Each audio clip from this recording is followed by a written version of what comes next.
नमस्कार विद्यार्थी मित्रांनो. जे विद्यार्थी आता 12वी इयत्तेमध्ये शिकत आहेत किंवा पुढे पोस्ट ग्रॅज्युएशन करणार आहेत अशा सर्व विद्यार्थ्यांसाठी अतिशय महत्त्वाची अपडेट आहे.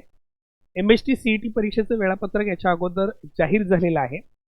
याच्या संदर्भात महत्त्वाची अपडेट म्हणजे ज्या CET परीक्षा आहेत 12वी नंतर होणाऱ्या ज्या वेगवेगळ्या CET परीक्षा असतील, मग ती PCB असेल, PCM असेल, म्हणजे थोडक्यात मेडिकल, इंजिनिअरिंग, फार्मसी, लॉ, वेगवेगळे जे BCA, BCS किंवा परत पोस्ट ग्रॅज्युएशनमध्ये MBA, MMS यासारख्या अभ्यासक्रमासाठीची CET परीक्षा द्यावी लागते. याची जी नोंदणी आहे ही उद्यापासून सुरू होत आहे. त्याच्याबद्दलची बातमी वर्तमानपत्रात तुम्ही आज वाचली असेल. याच्या अगोदर जे सर्व CET परीक्षांचं जे वेळापत्रक आहे ते वेळापत्रक अगोदरच पब्लिश झालेलं आहे. आपल्या ओमकार अकॅडमीच्या टेलिग्राम चॅनलवर सुद्धा तुम्हाला ते मिळेल. त्याचबरोबर याच्यावर आपल्या यूट्यूब चॅनलवर सुद्धा CET परीक्षेच्या टाइमटेबलबद्दल एक सविस्तर असा व्हिडिओ आहे की ज्यामध्ये CET परीक्षेचं टाइमटेबल, कोणकोणत्या CET परीक्षा होणार आहेत आणि त्यांचं सिलेबस काय आहे याच्याबद्दलची सविस्तर माहिती त्या व्हिडिओमध्ये आहे. तोही व्हिडिओ तुम्ही पाहू शकता. त्याची लिंक आपल्या कमेंटमध्ये आहे. आता ही जी अपडेट आहे ही सगळ्यात महत्त्वाची अपडेट कोणती आहे की CET परीक्षेचे फॉर्म भरण्यासाठी तुम्हाला आधार प्रमाणीकरण आणि अपार ID जो आहे हा अतिशय आवश्यक आहे. आधार जे आहे तुमचं ते आधार कार्ड जे आहे हे मोबाईलशी तुम्हाला लिंक करायचं आहे आणि त्याच्यानंतर तुम्हाला अपार ID जनरेट करायचं आहे. तर आपण या व्हिडिओमध्ये हे नेमकं काय आहे याच्याबद्दल आपण चर्चा करणार आहोत. तुम्हाला तर हे तर महत्त्वाचं लक्षात आलेलं आहे की CET परीक्षेची नोंदणी जी आहे ही उद्यापासून 1 जानेवारी 2026 पासून सुरू होत आहे. ऑनलाईन फॉर्म सबमिशन आहे ते याची जी वेबसाईट आहे CET mahaCET.org आहे. यासाठी महत्त्वाचे मुद्दे आहेत. तुमचं आधार प्रमाणीकरण करणं अनिवार्य आहे आणि अपार ID जनरेट करणं अतिशय बंधनकारक आहे. त्याशिवाय तुम्ही हे ऑनलाईन फॉर्म भरू शकत नाही. यामध्ये वेगवेगळ्या 20 अशा विविध अभ्यासक्रमासाठी पदवी किंवा पदव्युत्तर अभ्यासक्रमासाठी ही CET परीक्षा होणार आहे. या सर्व परीक्षा ज्या आहेत ह्या ऑनलाईन स्वरूपात होतात, कॉम्प्युटर बेस्ड टेस्ट होतात. या आधारवरची जी माहिती आहे ही तुमच्या 10वीच्या निकालाप्रमाणे असावी. 10वीच्या प्रमाणपत्रावर जी माहिती आहे म्हणजे विशेषतः त्याच्यावर असणारं तुमचं नाव, त्याचं स्पेलिंग, याच्यामध्ये चुका होता कामा नयेत. डेट ऑफ बर्थ आहे, तुमची कास्ट आहे, याच्यामध्ये चुका होता कामा नयेत. अशा पद्धतीने ती माहिती अपडेट करायची आहे. जर माहितीमध्ये विसंगता आढळली, कुठेही विसंगती असेल तर कोणत्याही टप्प्यावर तुमचा प्रवेश रद्द होऊ शकतो. त्यामुळे ही बाब महत्त्वाची आहे.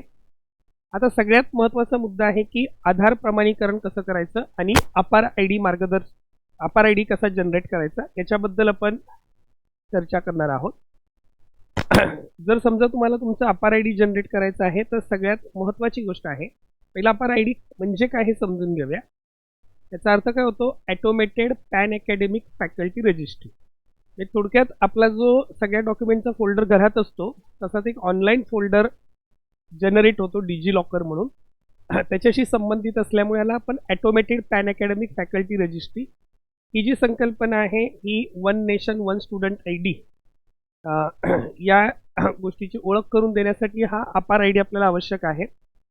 याच्यामध्ये तुमचे सगळे जे शैक्षणिक निकाल आहेत, सगळे अचिव्हमेंट्स आहेत, तुमचे डॉक्युमेंट्स आहेत हे डिजिटल स्वरूपामध्ये साठवले जातात. आणि सगळ्यात महत्त्वाचं काय होतं की जर तुम्ही अपार ID जनरेट केला असेल तर कोणत्याही परीक्षांचे फॉर्म भरताना तुम्हाला त्याचा उपयोग होतो. प्रत्येक वेळेला ते डॉक्युमेंट अपलोड करावे लागत नाहीत. प्रवेश प्रक्रियेत कागदपत्रांची पडताळणी जी आहे ती सोपी होते. त्याचबरोबर तुमच्या शिष्यवृत्तीसाठी किंवा क्रेडिट ट्रान्सफरसाठी सुद्धा हा अपार ID आवश्यक आहे. म्हणजे थोडक्यात आपण असं समजू शकतो की जोपर्यंत अपार ID आपण जनरेट करत नाही तोपर्यंत इथून पुढचे जे ॲडमिशन्स आहेत ते तुमचे ॲडमिशन्स असतील किंवा शैक्षणिक सगळ्याच्या प्रक्रिया आहेत यासाठी हा अपार ID अतिशय आवश्यक आहे. ते आपल्याला लक्षात घ्यावं लागेल. त्यासाठी काय महत्त्वाचे टप्पे आहेत तर सगळ्यात महत्त्वाचं तुमचा आधार कार्ड जो आहे मोबाईल नंबर जो आहे हा आधार कार्डशी लिंक असला पाहिजे. जो मोबाईल नंबर आधार कार्डशी लिंक आहे तो शक्यतो तुम्हाला पुढे कधीही शक्यतो बदलू नये. कारण काय तर ज्यावेळेला तुम्ही हा सगळा ॲक्सेस घ्यायला जाता त्यावेळेला तुम्हाला तो OTP जो आहे हा तुमच्या रजिस्टर मोबाईल नंबरशी, जो मोबाईल नंबर तुमच्या आधार कार्डशी लिंक आहे त्याच्यावर तो येत असतो. आणि याच्यानंतर डिजिलॉकरचं जे खातं आहे हे आपल्याला उघडणं सुद्धा सोपं जातं ज्यावेळेला तुमचा आधार कार्डशी मोबाईल नंबर लिंक असेल तर.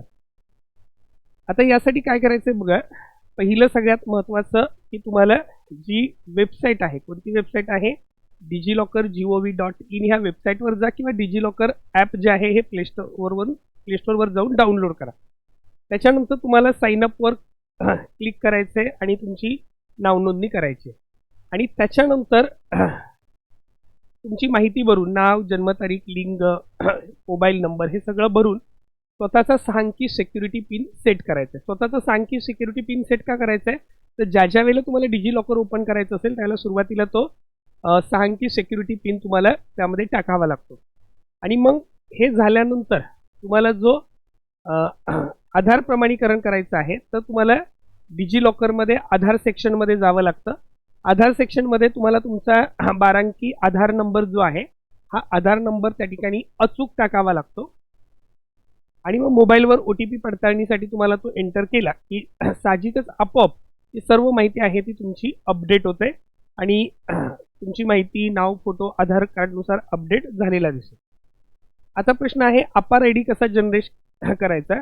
तर याच्या बाबतीत थोडंसं हे लक्षात घ्या की अपार ID जनरेट करत असताना तुम्हाला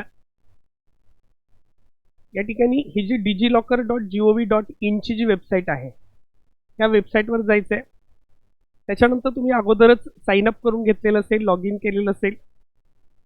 लॉग इन केल्यानंतर अर्थात लॉग इनसाठी तुम्हाला तो 6 डिजिटचा जो पिन आहे तो इन्सर्ट करावा लागेल. त्याच्यानंतर तुम्हाला या ठिकाणी तो जो अपार ID तुम्हाला काढायचा आहे त्या ठिकाणी इथे तुम्ही अपार असं टाईप करून किंवा ABC असं टाईप करून तुम्ही सर्च करू शकता. हे सर्च केल्यानंतर तुम्हाला इथे अकॅडमिक बँक ऑफ क्रेडिट्स असं ओपन होईल. त्या अपार IDवर क्लिक केलं की तुम्हाला या ठिकाणी ही सर्व माहिती भरावयाची आहे. म्हणजे नाव आहे, त्याच्यानंतर डेट ऑफ बर्थ आहे, जेंडर आहे, एंटर आयडेंटिटी. यामध्ये तुम्हाला तुमचा आधार नंबर टाकावा लागेल किंवा समजा तुम्हाला 10वीचं मार्कलिस्ट हवं आहे तर मार्कलिस्टचा जो रजिस्ट्रेशन नंबर आहे, रोल नंबर आहे, रोल नंबर असेल, एक्झामिनेशन नंबर असेल, जो रजिस्ट्रेशनचा नंबर आहे तो एंटर करावा लागतो.